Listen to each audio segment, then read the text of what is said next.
জোড়াতালি দিয়ে চলছে সিলেট সিটি কর্পোরেশনে নাগরিক সেবা প্রদান। জন্ম, মৃত্যু, ওয়ারিশ বা চারিত্রিক সনদ পেতে সময় লাগছে বেশি। সড়কে আবর্জনার স্তূপ জমছে নিয়মিত।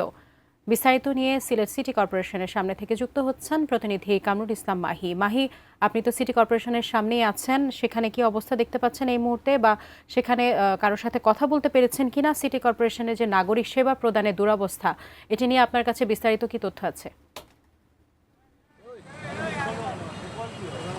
দেখুন, সিলেট সিটি কর্পোরেশনের নাগরিকদের দেওয়া হচ্ছে সেই সেবা আসলে অনেকটা জোড়াতালি দিয়েই দেওয়া হচ্ছে, কারণ জুলাই আগস্টের গণ অভ্যুত্থানের পর থেকেই কিন্তু সিলেট সিটি কর্পোরেশন মেয়রহীন অবস্থায় আছে এবং সিটিকে যে 42টি ওয়ার্ড রয়েছে সেই ওয়ার্ডগুলিতেও কিন্তু কাউন্সিলর নেই এবং এর কারণে কিন্তু নগরবাসী অনেকটাই ভোগান্তিতে পড়েছেন, কারণ নির্বাচিত জনপ্রতিনিধিদের তারা যে সেবাগুলো আসলে দেওয়ার কথা সেগুলো আসলে ঠিকমতো দেওয়া হচ্ছে না নাগরিককে, এমনটাই কিন্তু বলছেন। আমরা সকাল থেকেই আসলে সিলেট সিটি কর্পোরেশন এলাকায় আমরা অবস্থান করছিলাম এবং এখানে আসা বিভিন্ন মানুষজনের সঙ্গে আমরা কথা বলেছিলাম। তারা বলছেন যে জন্ম সনদ কিংবা মৃত্যুর নিবন্ধন, চারিত্রিক সনদ সহ অন্যান্য যে সেবা নিতে নাগরিকরা আসছেন তারা কিন্তু ভোগান্তি পোহাতে হচ্ছে এবং তারা যে বিষয়টি সবচেয়ে বেশি বলছেন যে বর্তমান যে সময়টি ডেঙ্গুর প্রকোপ, সারা দেশের বিভিন্ন জায়গায় কিন্তু এই ডেঙ্গুর প্রকোপ দেখা দিয়েছে। এই ডেঙ্গুর প্রকোপ মোকাবেলায় কিন্তু সিলেট সিটি কর্পোরেশন এখনো পর্যন্ত কার্যত কোনো পদক্ষেপ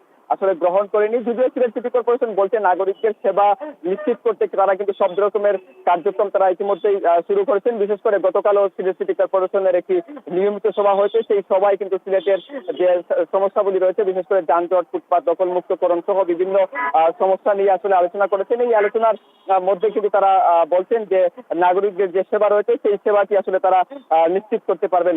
সিলেট সিটি কর্পোরেশনের দায়িত্বশীল যারা রয়েছেন, বিশেষ করে প্রধান নির্বাহী কর্মকর্তা এবং যারা অন্যান্য যে সংশ্লিষ্টরা রয়েছেন তাদের সঙ্গে আমরা কথা বলার চেষ্টা করেছিলাম। তারা যেমনটি বলছেন যে নাগরিকদের সেবা নিশ্চয়ই তারা কোনো কার্পণ্য করছেন না এবং সব রকমের আন্তরিকতা দিয়েই নাগরিকদের সেবা তারা দিচ্ছেন।